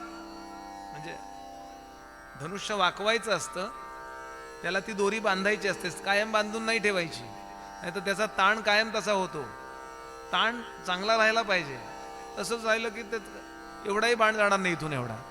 अहो इथून किलोमीटर बाण गेला पाहिजे, याच्याकरता किती त्याचं जे टेन्शन आहे ना, त्याचा जो ताण आहे तो तसा टिकवून ठेवावा लागतो. हे सगळं रामराय करतात. आणि असेच चाललेत. लक्ष्मण पुढे आहे, रामराय पाठीमागून चालत येत आहेत, सीतामाई अशा मधून चालतायत आणि इतक्यात त्रीन सिंहान चतुरो व्याघ्रान द्वौ वृकौ पृषतान दश सविषाणम वसादिग्धम गजस्य च शिरोमहत. एक महाभयंकर राक्षस, त्याचं नाव दिलंय विराध, ज्याच्या खांद्या असा काळा कभिन्न भयंकर दिसणारा, अंगावरती त्यांनी रक्तानं ओथमणार वाघाचं कातड घातलं होतं. आत्ताच वाघ मारला होता आणि सोलून काढला होता आणि वरचं पांघरलं होतं, रक्त गळत होतं त्यात. असंच काहीतरी कमरेला हत्तीचं वगैरे कातड बांधलेलं आहे आणि त्याच्या खांद्यावर आत्ता लगेच खाण्याकरता 3 सिंह, 4 वाघ, 2 कोल्हे, 4 हरणं, 1 हत्ती यांची मस्तकं कापून त्याच्यामध्ये दोरी घातलेली आणि असा घेऊन चालला होता, जसे आपण शहाळी घेऊन येतो. डोळ्यासमोर येण्याकरता सांगतो. आणि असा असा चालला होता आणि एकदम त्यानं असं वर्ण पाहिलं. त्यांच्याकरता राम लक्ष्मण एवढे छोटे आणि पटकन तो इतक्या फास्ट, इतक्या पटकन चपळपणानं आला. ही माकडं बिकडं येतात की नाही, कधी बॅग पळवली कळत नाही बघा. आपण ॲ करून दुसरीकडे बघत असतो. म्हणजे आपण आपल्या हालचाली स्लो आहेत त्यांच्या तुलनेने, असं मला सांगायचं. पटकन सीतेला उचललं, खांद्यावर घेतली आणि धावायला लागला. आता राम लक्ष्मण धावतायत. सोड सोड हे राक्षसा, माझ्या पत्नीला सोड, माझ्या पत्नीला सोड, रामराय म्हणतायत. लक्ष्मण म्हणतोय सोडतोस की नाही, लांबनं चाकू फेकून मारतोय. त्याला तो काही होतच नाही हो, काटूक फेकून मारल्यावर का. आणि एकदम त्याला काय वाटलं कोणास ठाऊक, तो गोल वळला आणि गोल वळून त्यानं दोघांकडे पाहिलं आणि सांगितलं, लाज नाही वाटत, अंगावर साधूचे कपडे घालता आणि एका स्त्रीशी 2 जण लग्न करता. डोक्यातच त्याच्या ते, तुम्हाला आधी खातो आणि मग या स्त्रीला भोगतो म्हणून तिला खाली ठेवलं आणि दोघांना खांद्यावर घेतलं आणि पळायला लागलं. वर्णन करतात वाल्मिकी. आता काय करावं, रामरायांनी पटकन अमक्या प्रकारचं स्पेशल काहीतरी शस्त्र काढलं आणि खांद्याला जखम होते का पाहिलं. कारण विश्वामित्रांनी शिकवलंय कशा प्रकारचे राक्षस असतात, कोणाचा जीव कुठं असतो. असतं ना ते पूर्वी चंपक वगैरे यायची की नाही, किंवा चांदोबा, हे सगळं आपलंच आहे. म्हणजे मूळ पुराणातल्याच कथा असतात अवया बऱ्याचशा. आणि त्याला खांद्याला जखम झाली. खांद्याला जखम झाल्या बरोबर तो एकदम सावध झाला. त्यानं दोघांना खाली ठेवलं आणि चक्क हात जोडले आणि सांगितलं, तुम्ही राम लक्ष्मण आहात का. ते म्हणाले हो. मग त्यांनी सांगितलं, माझा शाप, मला जो कुबेराचा शाप आहे, त्या कुबेर नावाचा जो शंकरांचा गण आहे, जो संपत्ती सगळी संपत्तीचा मॅनेजर आहे, म्हणजे देवांच्या बँकेचा मॅनेजर कुबेर, त्याचा शाप आहे मला. मी मुळातला तुंबरू नावाचा गंधर्व होतो, पण एकदा केव्हा तरी स्वर्गामध्ये कुबेराच्या सभेमध्ये गायनाचा कार्यक्रम सुरू होता. त्यावेळेला गाणं राहिलं बाजूला, मी रंभेमध्ये आसक्त झालो आणि ताण घेताना सारखा तिच्याकडे बघायला लागलो. कुबेराला अजिबात आवडलं नाही ते आणि त्यांनी मला शाप दिला, तू इथे राहायच्या लायकीचा नाहीयेस, तू तम आणि रजोगुण तिथे वापरला जातो, त्या पृथ्वीवर जा, स्वर्गात चालणार नाही हे, get out from my site. मग मी क्षमा मागितली. तेव्हा त्यांनी सांगितलं, राम लक्ष्मण असे असे येतील, तुझ्या खांद्याला त्या दिवशी जखम होईल, समज तुझ्या उद्धाराची वेळ जवळ आली आहे. मला तुम्ही कुठल्याही शस्त्रानं मारू शकत नाही, मला गाडा, मला पुरा. पटकन एक हनुमंती डाव टाकला आणि रामरायांनी त्याला पालथा पाडला, दाबून धरला आणि सांगितलं, लक्ष्मणा पटकन खड्डा तयार कर. आणि तेवढ्या वेळात भरा भरा भरा भरा भरा खड्डा तयार केला त्यांनी. फावडं घेतलं आणि मोठा खड्डा करून त्याला आतमध्ये गाडला, वरनं भरा माती घातली आणि मग त्याच्यातनं ते प्राण निघाले. त्याच्यातनं तो प्रत्यक्षात सूक्ष्मदेह निघाला आणि अत्यंत सुरेख असा सुंदर दिसणारा तो तुंबरू नावाचा गंधर्व वंदन करता झाला आणि तिथून निघून गेला नमस्कार करून. सगळ्यांचा जीव भांड्यात पडला हो. रामराय म्हणाले, सीते म्हणून सांगत होतो तुला येऊ नको.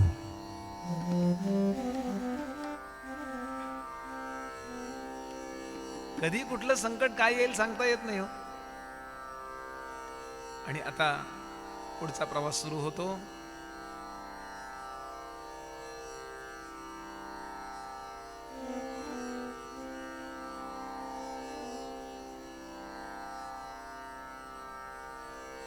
दंडकारण्यात उतरायचंय आता.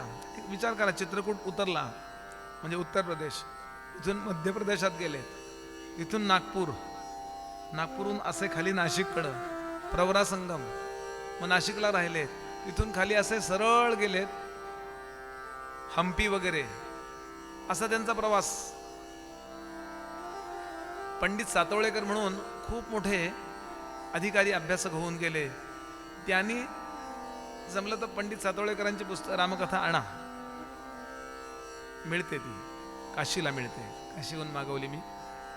तर त्यांनी मॅप काढलेत आणि इतकं त्यांचं समालोचन आहे, प्रत्येक खंडावरचं त्यांचं स्वतःचं समालोचन आहे. खूप अभ्यास आहे त्यांचा. इतके महान होते पंडित सातवळेकर.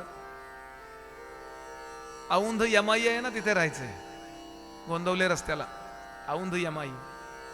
आपलं जेवढं डायनिंग टेबल आहे ना, तेवढं त्यांचं रायटिंग टेबल होतं.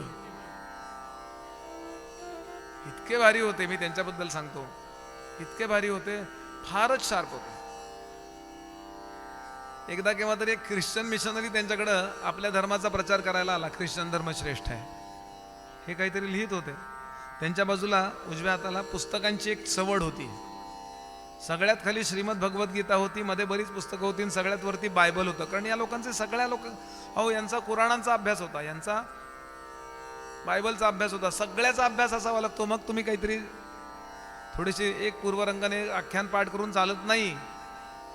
अभ्यासकांकरता सांगतो. माझे गुरुजी सांगायचे की खूप अभ्यास करा, त्यातलं थोडंसं प्रवचनात सांगा. अण्णाबुवा सांगायचे, आपले सज्जनगडावरचे आमचे प्रमुख अण्णाबुवांना आमच्या ज्योतिताई ओळखतात, कारण आपल्याकडे औरंगाबादला उतरलेले आहेत, राहिलेले आहेत. ते म्हणायचे मकरंद, आमचे गुरुजी होते, आम्हाला प्रवचन तेच शिकवायचे. ते म्हणायचे मकरंद म्हणजे आम्हाला सगळ्यांनाच सांगायचे, प्रवचनाचा अभ्यास करायचा नसतो, अभ्यास करत राहायचं असतं. प्रवचनाची वेळ आल्यावर थोडं प्रवचनात सांगायचं असतं म्हणले. म्हणून तुमच्याकडं कुराण पाहिजे, तुमच्याकडं बायबल पाहिजे, तुमच्याकडं राज्यघटना पाहिजे, हे सगळं तुम्ही वाचलेलं पाहिजे. सगळ्याचा डिटेल अभ्यास शक्य नाहीये, कारण वेळ नाही तेवढा आपल्याकडे, पण सगळं तुम्ही अभ्यासलेलं पाहिजे. थोडंसं काहीतरी सुटफुट असं करून चालत नाही. असे वरती सगळ्यात बायबल होतं आणि सगळ्यात गीता होती. तो समोरचा मनुष्य आला होता, ख्रिश्चन मिशनरी. तो पंडित सातवळेकरांना म्हणाला, पंडित जी, हमारे बाइबल ने आपके गीता को दबा दिया है. त्यांनी चष्मा असा केला, फारच स्ट्रॉंग लोक आहे. ते म्हणाले, वैसा नहीं है, हमारे गीता के आधार पर आपका बाइबल खड़ा है. पहले गीता ही थी, क्या था पहले. म्हणून पंडित सातवळेकरांचं रामायण वाचा. असो, तर ते कसे गेले याचा मॅप दिलाय. इथं गेलेत रामराय, इथं गेलेत, इथं राहिलेत. असं वाल्मिकी रामायणाच्या आधारानं इतके त्यांनी मुद्दे मांडलेत. म्हणजे मला असं वाटतं की एक 7 दिवसात 6 तासात होणार नाही हो. असं वर्षानुवर्ष सांगत ऐकत राहिलं पाहिजे. रोज 1-2 तास. बरं 6 तास जरा ओव्हरडोस होतो, म्हणजे जागा असणाऱ्यांकरता. म्हणून मध्ये मध्ये जाऊ दे मरू दे असं जे होतं ना, ते त्याचं कारण काय, ओव्हर होते. तास 1.5 तासापेक्षा 20 मिनिटापेक्षा मनुष्य अभ्यास करू शकत नसतो जास्त. 20 मिनिटाचं आपलं एक आतली सायकल आहे. म्हणून 1 तास, त्यात 20-20 मिनिटांनी छोटंसं भजन, रोज 1 तास, असं वर्षानुवर्ष एकाच ठिकाणी रामकथा झाली पाहिजे. इम्पॉसिबल आहे सध्या तरी, पण सांगून बोलून ठेवतोय मी. मग काहीतरी अभ्यास होईल. पूर्वीच्या काळी म्हणून 4-4 महिने रामायण लावायची पद्धत होती. 4 महिने एकच बुवा यायचा आणि 4 महिने एकच कथा सांगायचं. एकच महाभारत सांगितलं जायचं, एकच. आणि मग लोक अभ्यास. सगळ्या भारतामध्ये ही सगळी पुराणं लोकांना फुकट ऐकायला मिळत होती. अहो, पृथ्वी गोल आहे ते वाती वळणाऱ्या म्हातारीला पण माहित असायचं खेडेगावातल्या. पृथ्वी गोल आहे माहिती की त्या गॅलिलिओ मेल्याकडे कशाला जायचं म्हणायची. मला माहिती आहे, कारण आमच्या पौराणिकांनी सांगितलंय. विज्ञानाचा अभ्यास असायचा, इथे सांगितलंय म्हणून सगळेजण तुळशी लावायचे दारात. सगळ्यांच्याकडे भरपूर ऑक्सिजन. दक्षिणेला पाय करू नका असं इथं सांगितलं म्हणून सगळे उत्तरेला पाय करून किंवा पश्चिमेला पाय करून झोपायचे. आपोआप विज्ञानाशी निगडीत असणारी ही पुराणं आपल्याकडे शिकवली जायची. आणि नेमकं काही वर्षापूर्वी त्याच्यावरच बंधन आणण्यात आलं आणि सगळी मंदिरं आता ओस पडली आहेत बघा. मंदिरं हजारो आहेत, वक्ते किती आहेत. मंदिरं आणि मंदिरातल्या मूर्ती फक्त पूजे करता नाही आहेत, त्या पूजा झाल्याच पाहिजे, पण त्याबरोबर ती मंदिरं सांस्कृतिक विचारांचं देवाणघेवाण केंद्र होतं पूर्वी. हा विचार करायला पाहिजे की नाही. आणि या सगळ्या मोठ्या मोठ्या प्रवचनकारांचं कीर्तनकारांचं चालण्याकरता राजे लोक त्यांच्या पाठीशी उभे असायचे.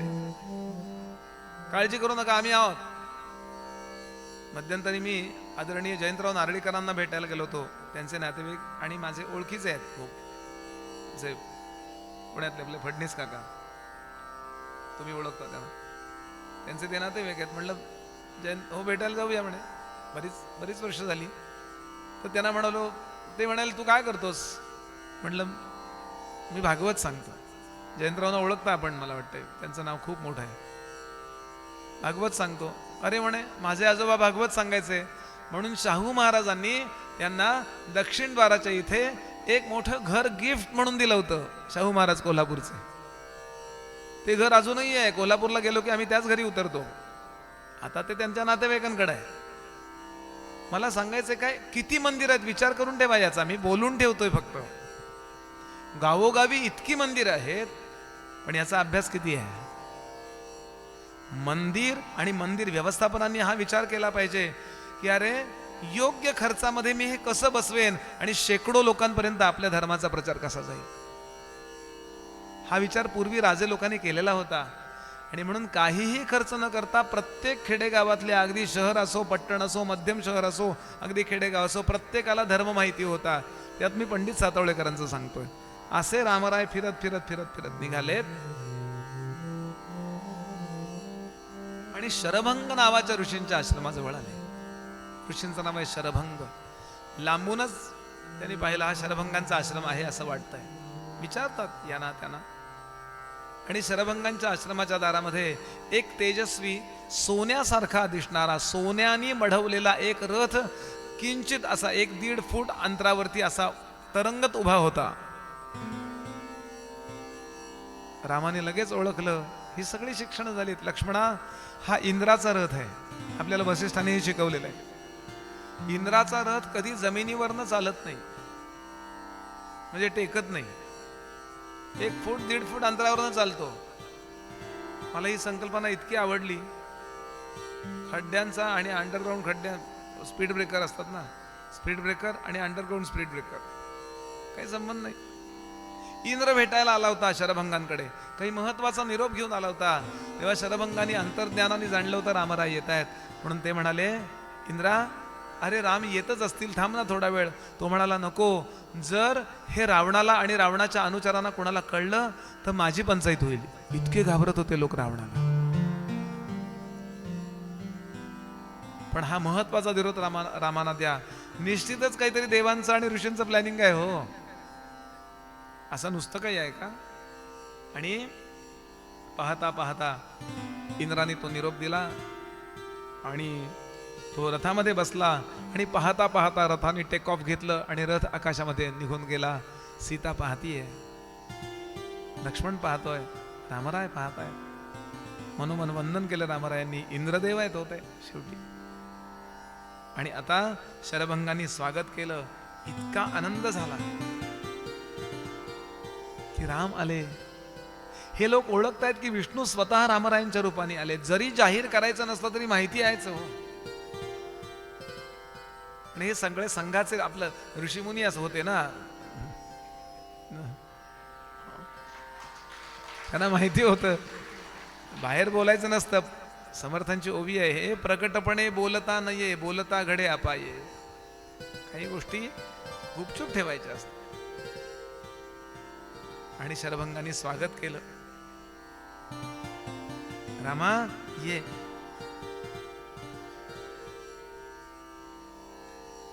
मी तुमचीच वाट पाहत होतो. महत्वाचे काही निरोप दिले तुम्हाला दक्षिणेत. आता अगस्तींचा शिष्य सुतीक्ष्ण यांना भेटायचंय, अगस्तींना भेटायचंय, या ऋषींना भेटायचंय आणि रावणाचं पारिपत्य तुम्हाला करायचंय. रामरायांनी हो सांगितलं. आणि आता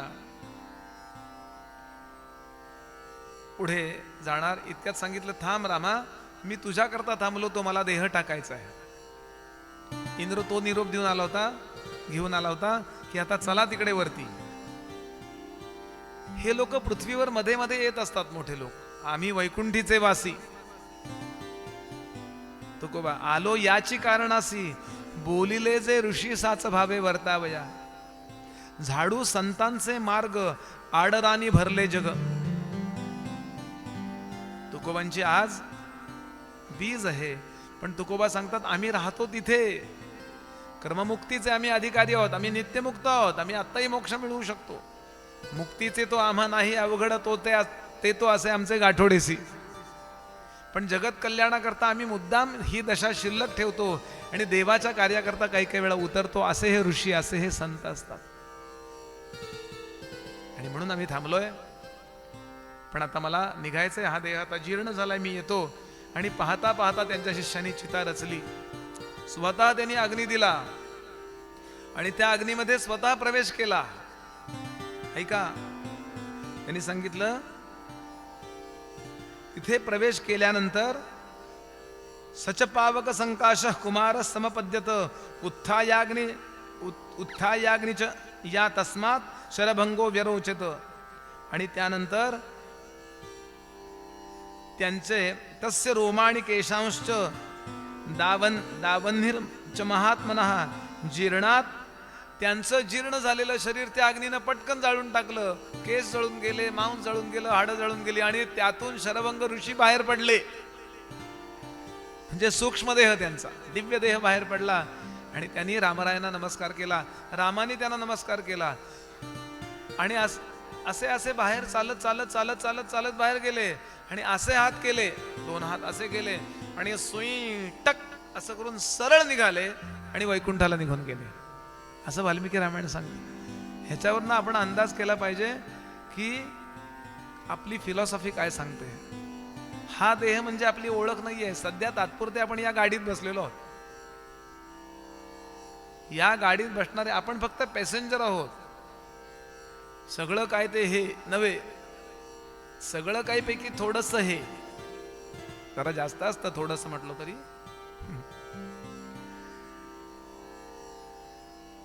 इंडियन फिलॉसॉफी लक्षात घेतली पाहिजे. आणि आता हे थोडं थोडं इतरांना कळायला लागलेलं आहे की अशा प्रकारे काही असतं. ऑस्ट्रल बॉडी वेगळी असते, कॉझल बॉडी वेगळी असते, अमुक वेगळं असतं.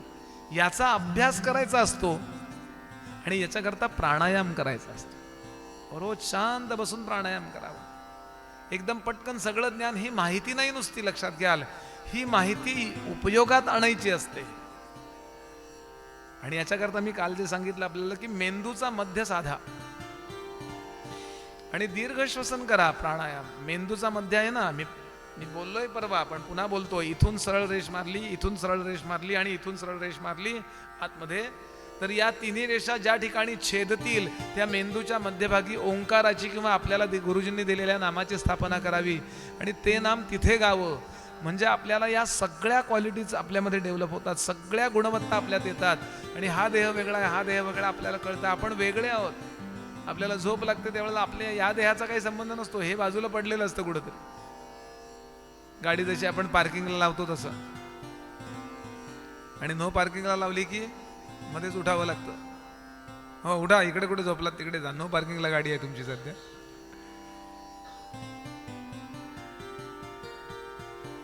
जरा ॲब्स्ट्रॅक्ट लेवलला गेलो आपण, जाऊ दे तिकडे नको, आपण मूळ आपल्या गोष्टीकडेच येऊया. आणि आता प्रवास सुरू होतो. इतकी छान रामायण आहे तो. एका रामायणकाराने सांगितलं, हे 13 वर्ष रावणाचं प्रकरण शेवटच्या वर्षभरातलं आहे. हे 13 वर्ष कसे राहिले असतील हो.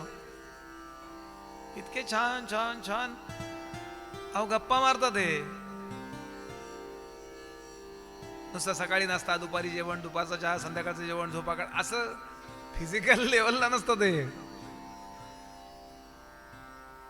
मी परवा बोललो होतो, पुन्हा बोलतो, काव्य, शास्त्र आणि विनोद याच्यामध्ये यांचा वेळ जातो. खूप मजा करतात, खूप एन्जॉय करतात. एका रामायणकाराने म्हटलं की सीताच ही 13 वर्ष जी आनंदी होती ती एरवी कधी इतकी आनंदी कधीच नव्हती. राम सुद्धा अहो घरी गेल्यावर सासूबाईंचं टेन्शन, आमकं टेन्शन, हे ते, ह्याला राज्यकारभाराचं टेन्शन. काय जीवनात काय हो, काही नाही. लक्ष्मण फळं आणतोय, खायची, चांगला विषय. कधीतरी स्वयंपाक करावा लागला, थोडासा करायचा. तिघच आहे तो. They were enjoying. बरं ताण काहीच नाही ना. इकडे गेले, तिकडची झोपडी बांधली, ती देऊन दिली, पुढे गेले, तिकडे झोपडी बांधली. चर्चा कायम काव्यात. बरं आनंदी माणसं असतात ना, ती कायम आनंदी असतात बरं का. आणि दुःखी माणसं कायम रडत असतात. काही काही लोक रडे असतात बघा, कायम कायम चेहरे पडलेले. मियां रोते क्यों हो, सूरत ही वैसी है. आणि आनंदी लोक संकटात सुद्धा आनंदी असतात बघा. त्यावेळेला सुद्धा त्यांना विनोद सुचतो. असतं की नाही बघा. दुर्योधन आठवा, कायम चिडलेला, कर्ण कायम पेटलेला, कायम काहीही कारण नसताना आयुष्यभर द्वेष मत्सर केला कर्णाने अर्जुनाचा. काही नडलं होतं का? काही संबंध आहे का त्याचा? कायमच नाही. पण त्याला येतं ते मलाही येतं. अरे पण हो की, तुला कोण नाही म्हणतोय. त्याचा संबंध कशाला जोडते तू याशी? दुर्योधन सुद्धा असाच. सगळं चांगलं होतं तरी कायम पेटलेला होता की नाही दुर्योधन. याच्या विरुद्ध गोपालकृष्ण, किती संकट आहेत तरी कायम आनंदी होते की नाही. मी नेहमी सांगतो, श्रीराम आहेत, श्रीकृष्ण आहेत, यांच्या जीवनात आलेली संकट आहेत ना, या संकटातला एक कणभर सुद्धा आपल्या जवळ नाही आहे, तरी पण कायम आम्ही रडत असतो. मी गंमत करत नाहीये. एक विनोद, एक गंमतशीर विनोद म्हणण्यापेक्षा एक छान प्रहेलिका, एक छान मुद्दा ऐका. एका रामायणकाराने लिहिलाय. सगळं बोलणं शक्य नाहीये, पण करावा तेवढा अभ्यास कमीच आहे. अभ्यास करणाऱ्याला एवढंच कळतं की खूप अभ्यास करायला पाहिजे, एवढंच सांगतो. मी ज्यांच्याकडे थोडासा कीर्तन शिकलो, कराडकर पठडी आहे, ते कोल्हापूरचे महाराज शंकराचार्य विद्याशंकर भारती, त्यांच्याकडे मी थोडासा शिकायला होतो कोल्हापूरला. त्यांचे वडील म्हणजे हरिभाऊ कराडकर, नरहरी कराडकर, अप्रतिम कीर्तन करायचे. म्हणजे ते भास्कर बुवा बखलेंकडे 12 वर्ष गाणं शिकले पुण्यात. 12 वर्ष कोडणीकर शास्त्रींकडे संस्कृत शिकले. इतकं चांगलं कीर्तन करायचे. त्यांच्या कीर्तनाला पहिल्या रांगेतले श्रोते गदी माडगुळकर, भास्कर बुवा बखले पुण्यामध्ये असायचे, नारद मंदिरात वगैरे. इतकं. आणि ते 70th 75th म्हणाले, मला कीर्तनातला की सुद्धा अजून येत नाही. 75व्या वर्षी थोडं थोडं थोडं कळायला लागायला लागलंय. फक्त एवढंच कळलंय की मला अजून काही कळलेलं नाहीये, असं तेव्हा म्हणायचे. जेवढी तुमच्यात परिपक्वता येत जाते एवढंच कळायला लागतं की खूप कमी येते. एक गोष्ट आहे का, कसे गेले असतील यांचे 13 वर्ष याकरता बोलतोय. नुसता त्यातला ड्रॅमॅटिकल पार्ट ऐकू नका. प्रवासात आहेत, जंगलात आहेत, एक मोठा वृक्ष आला. म्हणजे प्रवासात असताना एक वृक्ष आहे, एक तिघजणी उभे लागले, चौघं उभे राहिले तरी सुद्धा असे असे हाताला हात धरून, तरी इतक्या लोकांच्या मिठीत येणार नाही एवढा त्याचा बुंधा आहे मोठा. मोठे वृक्ष असायचे ना ते. आता आपण लगेच एवढीच झाली की तोडतो, पण पूर्वी असे खूप असायचे, अजूनही निबिड अरण्यात असतात असे. त्याला अगदी नाजूक अशा जाईजुई सारख्या वेलींनी असं असं असं असं असं असं असं पूर्ण तो वेलींनी वेढलेला होता. आणि इतकी फुलं आली आहेत त्या वेलीला, सावली आहे, सुगंध आहे. आणि त्या सावलीमध्ये लक्ष्मण बसला. त्याच्या बरोबर साधारण समोर एक दुसरा आंब्याचं झाड होता, तिथे सावली होती. सीता आणि रामराय तिथे बसले. प्रवास आहे, मधून थोडी वाट गेलेली आहे. आणि त्या वृक्षाकडे पाहिलं आणि रामरायांना काहीतरी बोलावंसं वाटलं. प्रभू म्हणाले, सीते, समोरचा तो वृक्ष पाहिलास, अतिशय नाजूक अशा वेलीने त्याला असं वेढलेलं आहे, गुंडाळलेलं आहे आणि पुष्कळ अशा पद्धतीची फुलं आली आहेत. काय छान सुगंध, काय सावली, किती छान आहे ना तो वृक्ष. सीतेनं पाहिलं, हो काय निसर्ग आहे ना. म्हणाली, सीते, मला असं वाटतं तो वृक्ष फार भाग्यवान आहे, कारण इतक्या नाजूक अशा वेलीनं त्याला मिठी मारलेली आहे आणि इतकी नाजूक वेली त्याला गुंडाळलेली आहे, त्यामुळं तो वृक्ष किती पुलकित होत असेल ना, किती त्याला आनंद होत असेल ना. इतकी नाजूक वेली त्या जरट असणाऱ्या, अशा स्ट्रॉंग मजबूत असणाऱ्या वृक्षाला गुंडाळली गेल्यामुळं वृक्ष धन्य झाला. नाही कळला ना मुद्दा. सीतेची स्तुती करतायत ते की मी भाग्यवान आहे, तुझ्यासारखी सुंदर मला पत्नी मिळाली, तुझ्यासारखी नाजूक, तुझ्यासारखी सुंदर. असं आहे, डायरेक्ट बोलायचं नसतं. टोमणे ते चांगले असू शकतात. सातत्याने सज्जनांचं वैशिष्ट्य काय माहितीये का, सातत्याने ते एकमेकांची स्तुती करतात. समर्थ म्हणाले, याला जीवन म्हणतात. वचने बोलावी करुणेची, दासबोध, वचने बोलावी करुणेची, नाना परी स्तुतीची, अंतरे निवती सकलांची ऐसे बदावे. असं वागा. सीते, किती भाग्यवान आहे ना तो वृक्ष. सीता काही कमी आहे? सीता म्हणाली, नाही नाथ, वृक्ष भाग्यवान नाहीये, ती वेली भाग्यवान आहे, कारण त्या वेलीला इतक्या मजबूत वृक्षाचा आधार मिळाला. नाही तर ती वेली जर अशी खाली पडलेली असती तर हत्तीच्या कुठल्याही प्राण्याच्या पायाखाली येऊन पायदळी तुडत गेली असती, फुलं त्याची खराब झाली असती आणि वेली तुटून गेली असती. हो, केवढा मजबूत आधार मिळाला. वेली जास्त भाग्यवान. असे नवरा बायकोचे संवाद असतात. तुला काय अक्कल आहे, तुला काय अक्कल आहे, तुला काय अक्कल आहे, अक्कल काढत असतात तो. गंमत करा तुम्ही, नो प्रॉब्लेम. सारखी स्तुती सुद्धा कंटाळ येतो. नुसतं गोड गोड गोड, मध्ये काहीतरी भाजणीचं थालपीठही पाहिजे, मध्ये मिरची पण चालेल थोडस,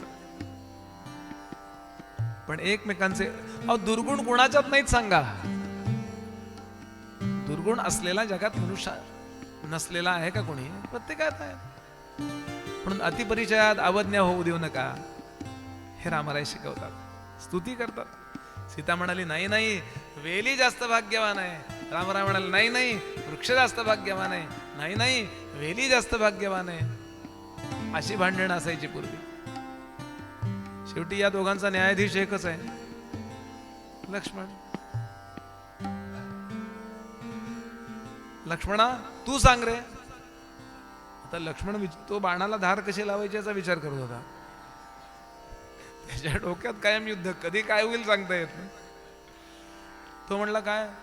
अरे काही नाही लक्ष्मणा, सीतेचं म्हणणं असं आहे की वेली जास्त भाग्यवान आहे आणि माझं म्हणणं आहे वृक्ष जास्त भाग्यवान आहे. कुठे आहे वेली वृक्ष? तुझ्या मागे बघ. त्यांनी पाहिलं वरती. अहो, पटकन कळलं. म्हणजे काय? असा नव्हता काय तो? खूप वर्षापूर्वी आमच्याकडे पुण्याला एक खेडेगावातला माझा, म्हणजे मी कीर्तनाला गेलो, तिथला एक मित्र झाला, तो आला होता. त्याला काही तुळशीबागेत घ्यायचं होतं म्हणून त्याला मी स्कूटरवर घेऊन गेलो. पुण्यातले बोर्ड तुम्हाला माहिती आहेत, सगळ्या जगात प्रसिद्ध आमच्या पुण्याचे बोर्ड आहेत बरं.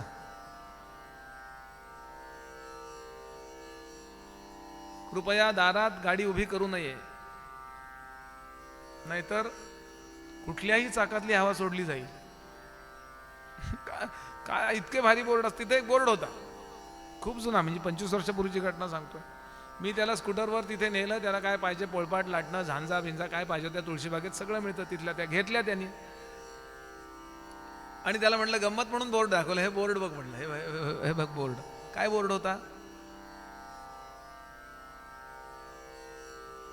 फक्त पुरुषांचे कपडे शिवून मिळतील. ठीक आहे, जेंट्स टेलर हो. खाली सकाळी 8 ते 12 आणि दुपारी 4 ते 8 संध्याकाळी 8 दुकान उघडे राहील. सोमवारी सुट्टी राहील. वाचता न येणाऱ्याने शेजारच्या दुकानात चौकशी करावी. तुम्ही कसे हसला तसं मी माझी अपेक्षा होती त्यांनी हसावं. म्हटलं गंमतशीर बोर्ड बघ. त्यांनी ते वाचलं 4 ते 8. बरोबर आहे की म्हटलं हसण्यासारखं काय. चला म्हटलं स्कूटरवर बसा घरी चला. अरे विनोद कळत पण नाही तुला. अहो घरी गेल्यावर तो जेवायला बसल्यावर हसायला लागला. म्हटलं काही वेळा लूज कॉन्टॅक्ट असतं किंवा काही ट्यूब उशिरा लागतात ना. 5ला लावून ठेवले की ते 8ला लागतात बघा. खेडेगावातले काही ट्यूब असतात ना अशा हळूहळू हळू चार्ज झाल्यासारखे होतात त्या. ठीक आहे हरकत नाही. का हसतोय. नाही तो मागासचा बोर्ड बघून हसतो. काय तुमच्या पुण्यातले बोर्ड. म्हटलं पण त्यातला मुद्दा तुला काय आवडला. सकाळी 4 ते 8 सकाळी 8 ते 12 दुपारी 4 ते 8 हे नाही म्हटलं ते जे सगळं लिहिलंय ना त्याच्यात खाली जे लिहिलं होतं ते मला बघून हसायला आलं. काय वाचता येणार न येणाऱ्यांनी शेजारच्या दुकानात चौकशी करावी. म्हटलं त्यात का हसतो. नाही पण ते दुकान बंद असल्यावर काय करावं.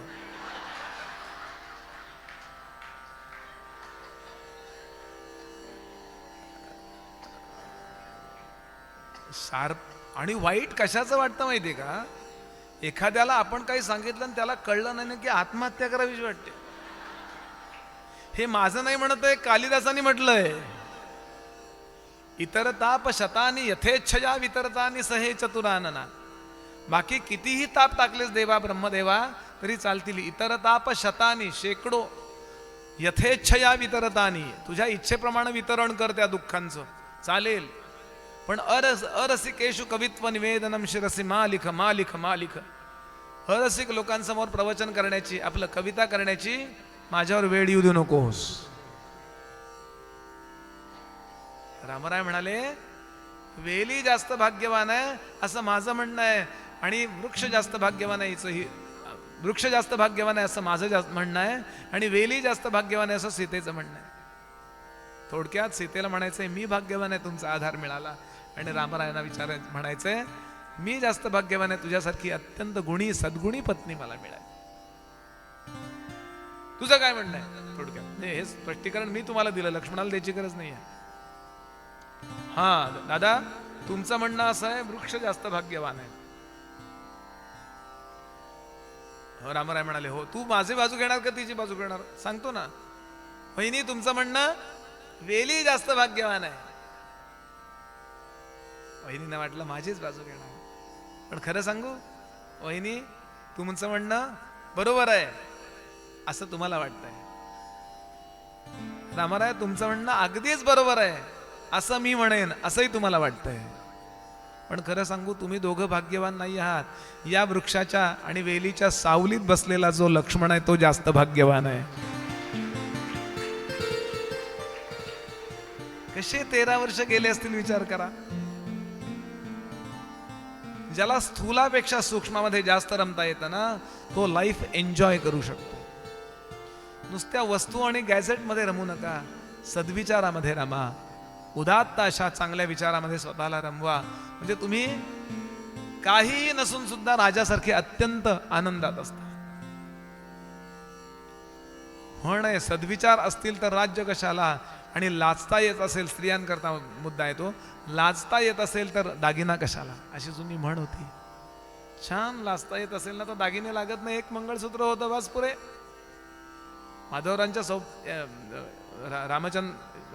आमचे रामशास्त्री प्रभू यांच्या सौभाग्यवतींच्या जवळ काय होतं. अतिशय गरिबी आहे. न्यायाधीश आहेत ते. फक्त एक मंगळसूत्र पण छान लाजतात. बस म्हणे एवढं सौंदर्य तुझं पुरे म्हणाले रामशास्त्री. आणि असा अत्यंत आनंदात त्यांचा वेळ चाललाय.